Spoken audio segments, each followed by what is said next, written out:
नमस्कार, प्रणाम। हम अमित कुमार, आज आप सब देख रहे हैं जन जन तक खबर। अभी हम मौजूद हैं लौरिया विधायक, जो चर्चित विधायक जी हैं हमारे, माननीय विनय बिहारी जी से। चलिए आज उनसे मुलाकात करते हैं। माननीय विधायक जी के पास पहुंचे हुए हैं और मैं जानना चाहता हूं कि कल नितिन नवीन जी जो राष्ट्रीय अध्यक्ष के लिए नॉमिनेशन दिया, उस पर इनका क्या प्रतिक्रिया है? देखिए, आप जहाँ हैं जी। यही नितिन नवीन जी पहले रहते थे। हाँ। और नितिन नवीन जी के जाने के बाद ये जगह हमें प्राप्त हुई है। जी। बहुत खुशी की बात है, छोटा भाई है हम्म। और इतनी बुलंदियों पे गए हैं और इतनी खुशी है कि उस खुशी का इजहार लफ्जों में नहीं किया जा सकता। राष्ट्रीय अध्यक्ष के रूप में आज वो हम सब लोग तो मान ही चुके हैं, इसलिए कि कोई दूसरा आदमी तो खड़ा है नहीं।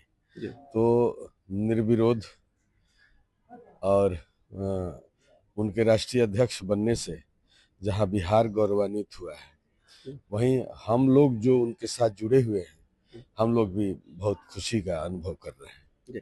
चलिए चलते चलते सर, एक और बात है कि सर आपके लिए इसलिए कि जिस भोजपुरी को भीष्म पितामह कहे जाते हैं और भोजपुरी में बहुत सारे बहुत बड़े स्टार, बहुत मतलब ना जाने उनको कितने नामों से जाना जाता है, पवन सिंह जी को, लेकिन आज पावर स्टार, टीआरपी किंग, क्या क्या नामों से जाना गया, और वो जो देन है वो सबसे बड़ी देन आपकी दिया जाता है, आपको श्रेय दिया जाता है। और पवन सिंह जी भी इस बात को साबित करते हैं कि नहीं, विनय बिहारी मेरे चाचा नहीं पिता सम्मान है। तो क्या मतलब वो जोड़ी जो था, क्या इस बार भी होली में देखने को मिलेगा? देखिए, पवन फोन करते हैं कि चाचा हमारे लिए होली का गीत लिख के भेज दीजिए। अभी तक नहीं आया है, तो अभी समय है। उनका फोन आता है जी।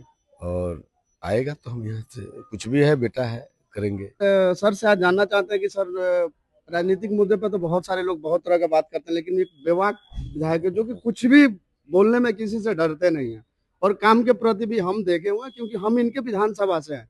मैं उस चीज को देखा हूँ, बहुत लोगों ने बहुत तरह का बात किया, लेकिन एक हमारे यहाँ बहुत बड़ी मुद्दा था जवाहिरपुर पुल का, जो कि निर्माण कराना, और बहुत सारे लोगों ने बहुत सारी चीजें बोला कि वो बोला कि नहीं, राजनीतिक इलेक्शन के टाइम का बात बता रहा हूँ कि नहीं, ये राजनीतिक मुद्दा है, राजनीति तक जब तक इलेक्शन नहीं हुआ है तब तक ये सब चीजें होंगी। लेकिन आज वही लोग देख रहे हैं कि हाँ, पुल का काम हमको लगता है कि बहुत सारे मतलब बहुत प्रोसेस पे है। तो उस पर सर का क्या राय है? देखिए, तकलीफ होती है।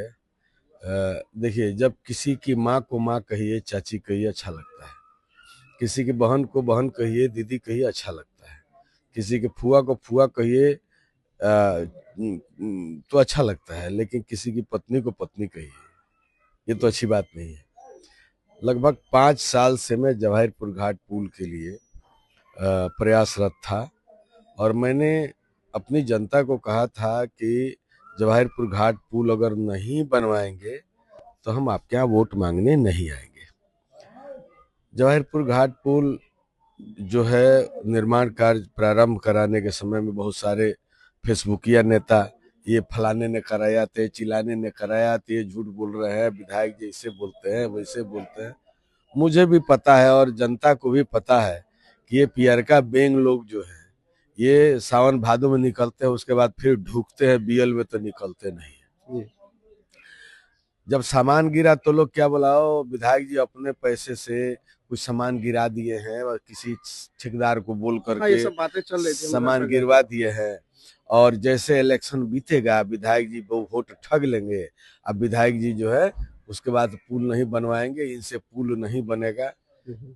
बहुत सारी बातें सुनने को मिले, हम सुनते हैं, हमको अपना काम करना है। बहुत आजकल तो लोग गाली भी लिख करके भेज देते हैं, गाली भी दे देते हैं। जाए भाई, गाली दीजिए, जो करना है।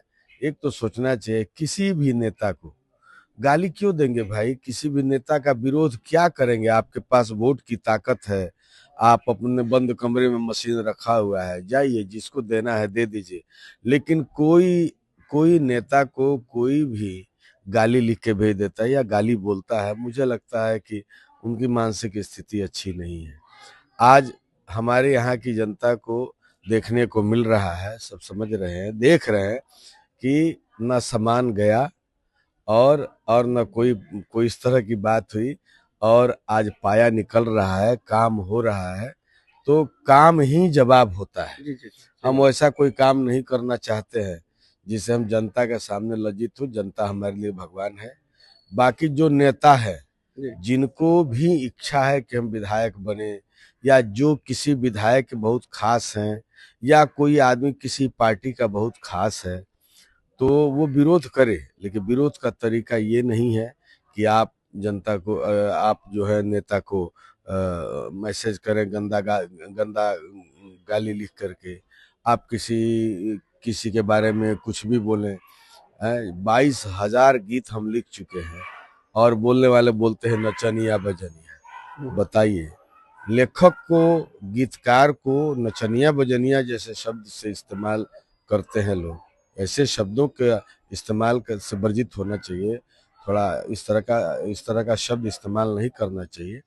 आप खुद तो उस लायक बने नहीं, और जो लोग बने हैं या मैं बना हूँ तो मेरे साथ इस तरह का व्यवहार करते हैं। चलिए ठीक है, चलता है। सर, एक और नेता चीज हूँ। था कि आपसे इलेक्शन टाइम में आपके जो विपक्ष में थे तो वो बोले थे कि मेरे पास इतना संपत्ति है कि ऐसे ऐसे 100 विनय बिहारी को मैं खरीद सकता हूँ। उस पर आपने रिप्लाई भी किया था, लेकिन एक और चीज आपने साबित कर दिया, और उसमें हम लोग एक छोटा सा लाइन लिखे थे।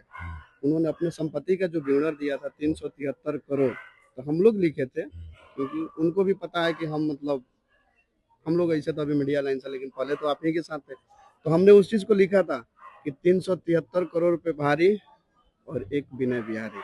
देखिए, एक बात बताते हैं, धन का बढ़ना अच्छी बात है, मन का बढ़ना अच्छी बात नहीं। हम कहते हैं जो आदमी 3 बार लगातार विधायक हो, जी उसके बारे में इस तरह की बातों से आदमी को बचना चाहिए। जी जी। मेरा भी कोई स्टेटमेंट गुड्डू जी के प्रति कोई दिखा दे जिसमें नहीं नहीं मैंने असभ्य बात किया हो, नहीं। अशब्द प्रयोग किया हो, जी जबकि उनके बारे में मैं जितना जानता हूँ उतना वो मेरे बारे में नहीं जानते। उनके बारे में बहुत कुछ जानता हूँ। जी ऐसा नहीं है कि मैं बेवकूफ हूँ, मैं जानता नहीं हूँ। लेकिन किसी भी व्यक्ति के व्यक्तिगत जीवन में बहुत झांकने ताकने की जरूरत अच्छे इंसान को नहीं होती है। मैं भी नहीं ताकता झांकता हूँ, है ना। चुनाव में जिन शब्दों का प्रयोग उन्होंने किया उसका फल उनको मिला, है जी। ना। और इतना तो तय है कि मैं किसी से हार जाऊं, गुड्डू सिंह से हारने वाला नहीं हूं, नहीं। बस।